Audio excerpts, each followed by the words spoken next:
국회 대정부 질문 첫날이었습니다. 한동훈 법무부 장관과 민주당 의원들 사이에 또 한 번 거센 충돌이 있었습니다.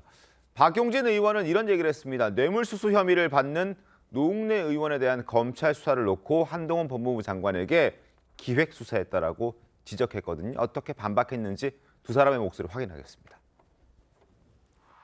이 사건이야말로 한동훈 장관의 정치기획 사건이라고 이야기해도 누가 뭐라고 하겠습니까? 한동훈 장관이 총괄 지휘한 입법부 농락 사건이라고 저는 이야기할 수밖에 없습니다. 비하기 너무 심하시네요. 녹음까지 있는 뇌물 사건입니다. 3.1절까지 껴가지고 방탄하신 거에 대한 반성을 하실 문제지 지금 이 부분에서 부르장 났다고 비하기다? 에이. 증거가 다시 차고 넘친다고 얘기하시면서도 그렇게 지지부진한 수사와 단 한 번도 확인하지 못했다고 하는 거예요. 아니 확인할 필요가 없었던 사안이죠. 지금 그러면 왜 체포영장을 보내요? 이게 말이 됩니까? 위원님. 원래 불구속 수사가 원칙 아니에요? 이것은 반드시 구속할 정도로 중대한 사안이었기 때문에 구속영장 청구한 거고 증거가 충분했습니다. 뭐가 문제죠? 그래서 영장이 기각되고는 아무런 수사도 안 하셨어요? 안 한 건 아니잖아요. 넘어갑시다.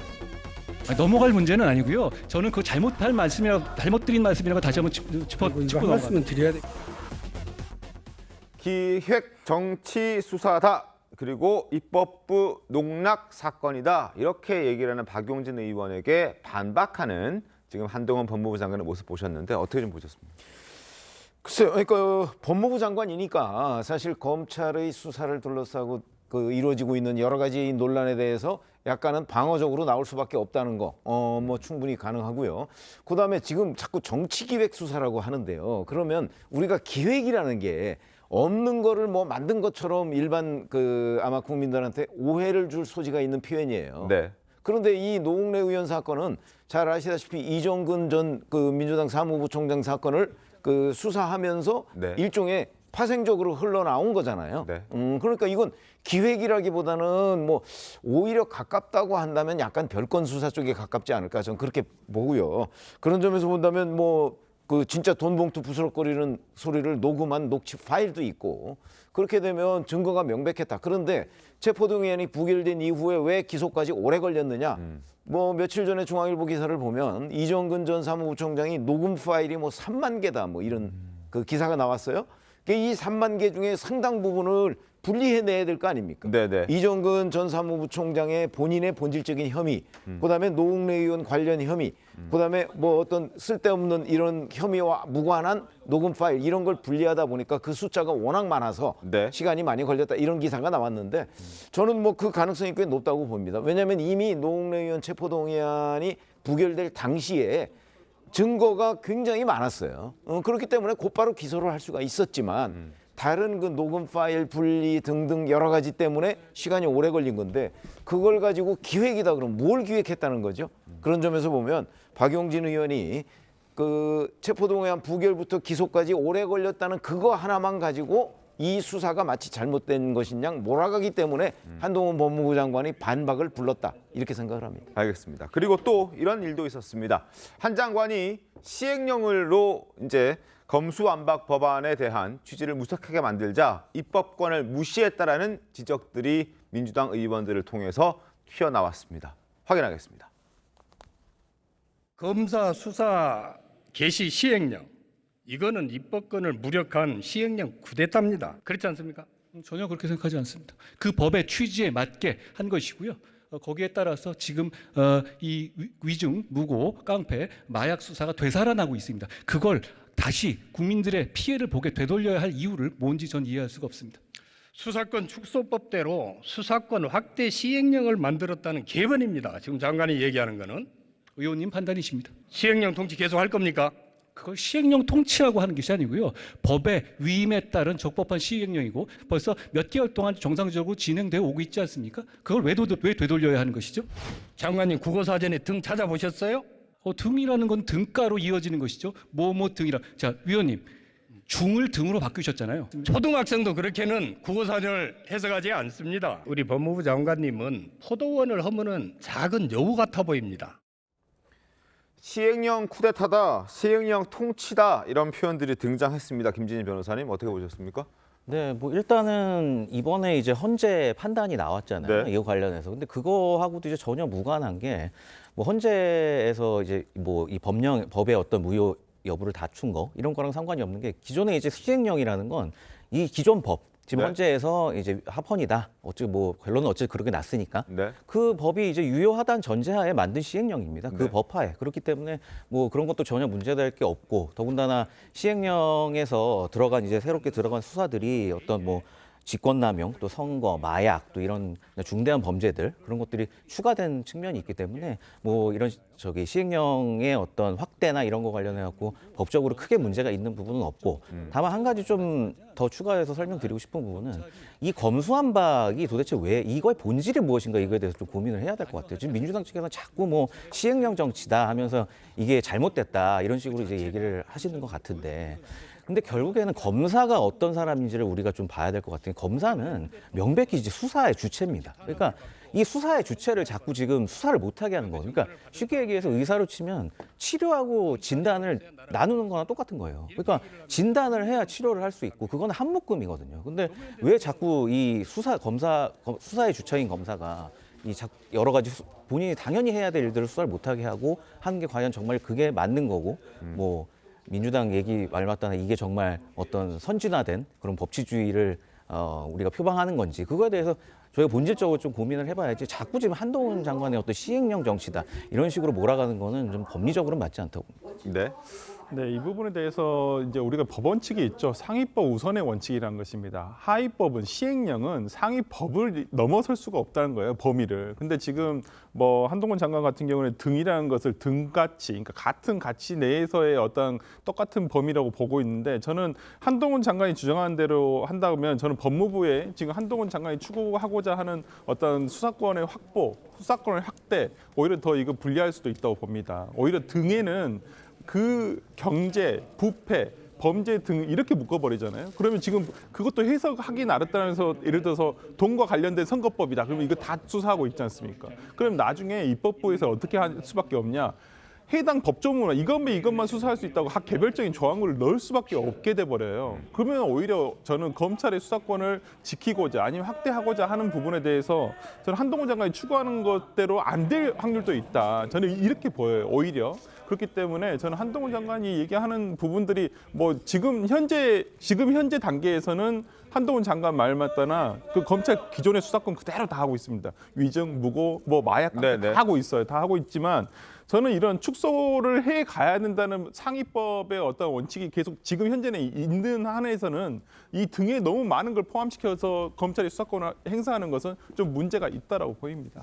다음에 민주당이 법안 밀어붙일 때는 등자 빼시고 밀어붙이면 되고요. 저거는 이제 아주 비겁하게 윤석열 대통령이 당선됐지만 취임하기 이전에 번갯불에 콩 구워 먹듯 거부권 행사할 수 없는 타이밍에 밀어붙였죠. 그리고 저 법안 공포할 때 문재인 전 대통령이 청와대에서 국무회의 시간까지 바꾸는 온갖 꼼수와 편법은 다 썼습니다.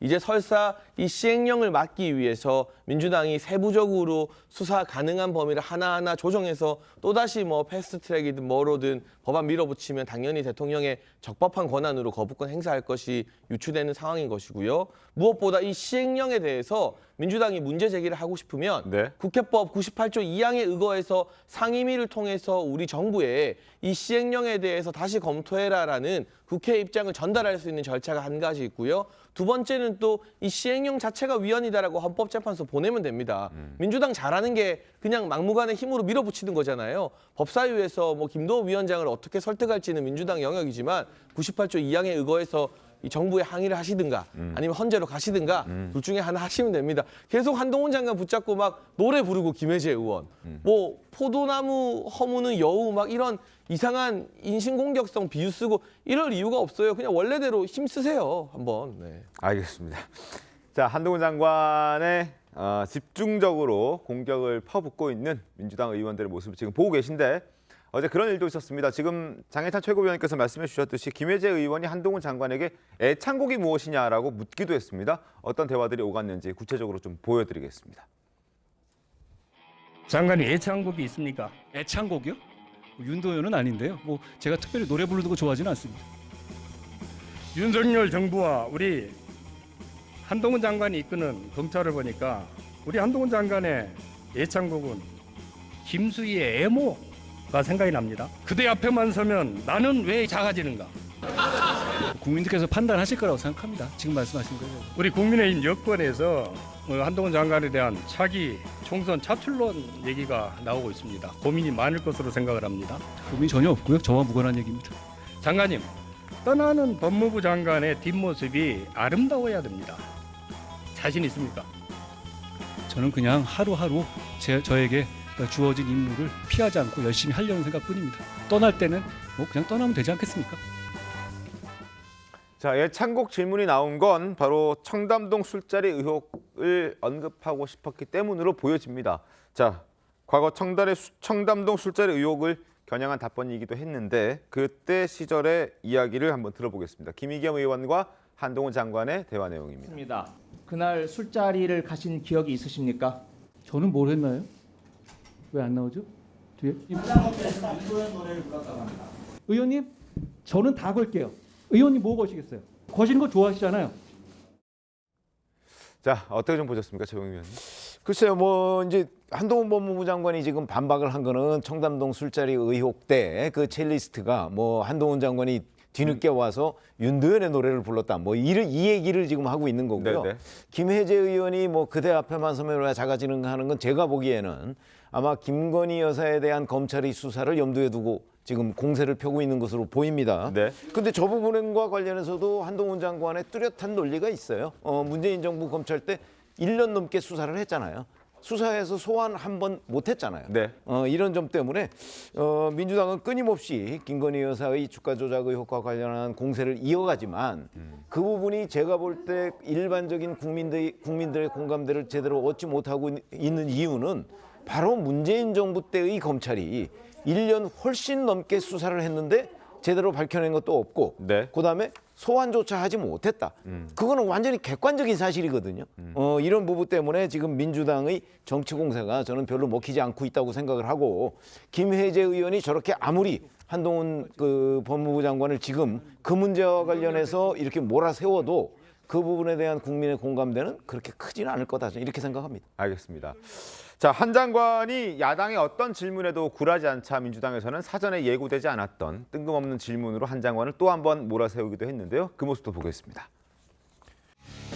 현재 법무부 예하에는 대체 복무요원이 몇 명 있습니까?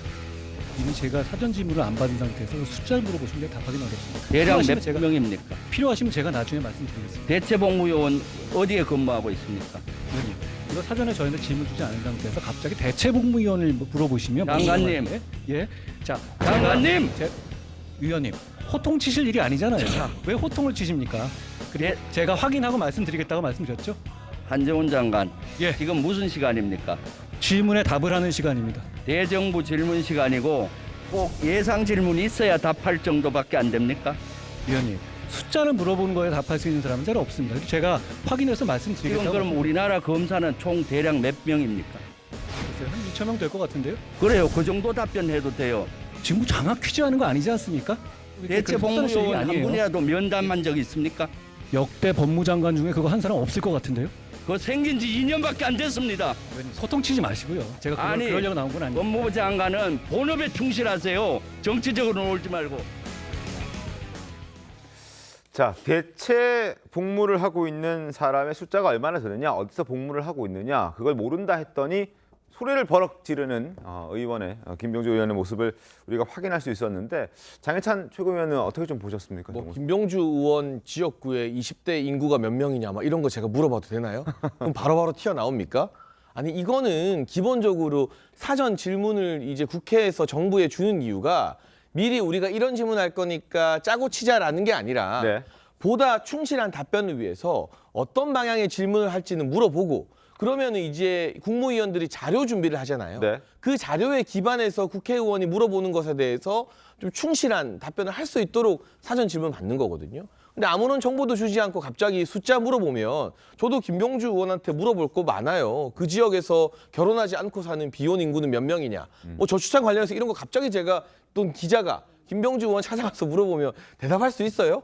못 하잖아요. 그러니까 이런 식으로 유치하게 뭐 숫자, 용어 막 이런 거 가지고 이 지역적인 다툼하자고 저 소중한 대정부 질의 시간이 주어진 게 아닙니다. 대체 복무요원들의 처우나 뭐 이런 여러 가지 현황에 대해서 김병주 의원이 질의를 하고 싶었으면 기본적인 뭐 사전 질의서를 넘겼어도 되고 네. 사전 질의를 넘기지 않은 경우에는 숫자 노름이 아니라 현재 대체 복무요원들이 이런 애로사항이 있는 것으로 내가 파악했는데 장관 앞으로 어떻게 할 거냐. 네. 이런 물음이면 한동훈 장관이 즉각적으로 자료 없이도 대답을 하겠죠. 잘 살펴본다고 말을 하거나 이런 방향성에 대해서 실무 보고를 받았다거나. 근데 이거 숫자 가지고 따지는 거 좀 민망하고 좀스럽지 않습니까? 네, 저는 뭐 일단은 내용에 대해서는 뭐 잘 보셨으니까 그건 국민 여러분들이 시청자나 국민 여러분이 판단하시면 된다고 생각하고요. 저는 이런 한동훈 장관의 어떤 그 답변 스타일, 특히 국회 내에서의 이게 좀 다르신 것 같아요. 다른 어떤 법무부 장관으로서 법무행정을 할 때와 그다음에 국회에 와서 하실 때와 좀 많이 다른 모습인데 얼마 전에 제가 커뮤니티에 되게 재밌는 글을 봤는데 편의점 한동훈이란 그 글이 있더라고요. 편의점 한동훈. 네, 편의점에 들어갔는데 한동훈 장관 스타일로 이렇게 뭐 그 편의점에서 구매를 하는 내용에 대한 것인데 상당히 재밌는데 그러니까 한동훈 장관이 뭐 저는 역대 꼭 법무부 장관이라든지 행정부 각부 장관들이 뭐 국회의원의 대답에 대해서 그냥 공손하게 얘기하는 것이 좋다고만은 얘기하지 않겠습니다. 한동훈 장관 스타일도 있는 거예요. 하지만 제가 볼 때는 정무직 공무원으로서 장관으로서 할 수 있는 말이 있고 근데 장관으로서 그 할 수 있는 답 외에 꼭 자기 생각이 들어가요. 저는 그런 부분은 상당히 그래서 민주당에서는 아니 그런 부분들이 좀 너무 정치적인 거 아니냐. 차라리 그럴 거면 정치인을 하시는 게 낫지 뭐 하려고 거기 장관직에 있느냐 이렇게 얘기를 하는 것이고 좀 그런 부분에서 조금 국민들이 보기에 모르겠습니다. 지지층들이 봤을 때는 한동훈 장관이 저렇게 얘기하시는 거 굉장히 열성적으로 받아들일 수 있을 것 같아요. 그렇지만은 중도층에서 과연 한동훈 장관이 저런 답변 태도를 반겨하실지에 대해서는 한번 재고해 보셨으면 좋겠습니다. 알겠습니다.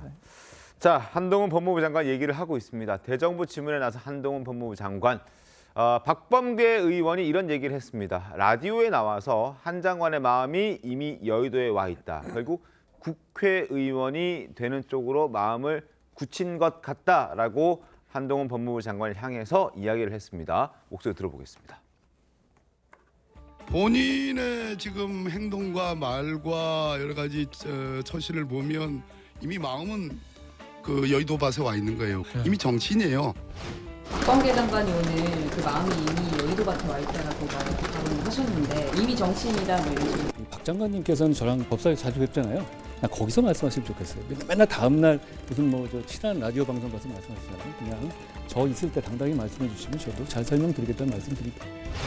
정치인의 언어를 쓰고 있고 늘 정치적 현안에 대해서 언급할 때만 신이 나고 법무행정에 대해서는 최근에 무엇을 언급했지 하는 그런 의문이 들 정도니까 조만간 나올 것 같은데 저는 법무부 장관으로서 해야 할 일을 최선을 다해 하고 있다는 말씀 드립니다. 제가 여의도는 가끔만 오잖아요. 부를 때만. 자, 민주당의 지적으로 인해서 한동훈 장관의 몸집이 점점 더 커져가고 있다는 지적도 나오고 있는데 어찌됐든 박범계 전 법무부 장관 그리고 현 의원의 입장에서는 한동훈 법무부 장관이 다음 총선에 무조건 등판하리라고 생각하고 있는 것 같습니다. 상황을 좀 지켜보겠습니다. 일단 한동훈 법무부 장관은 지금 하는 일, 법무부 장관 일에 집중하겠다고 이야기를 한 상황이기도 합니다.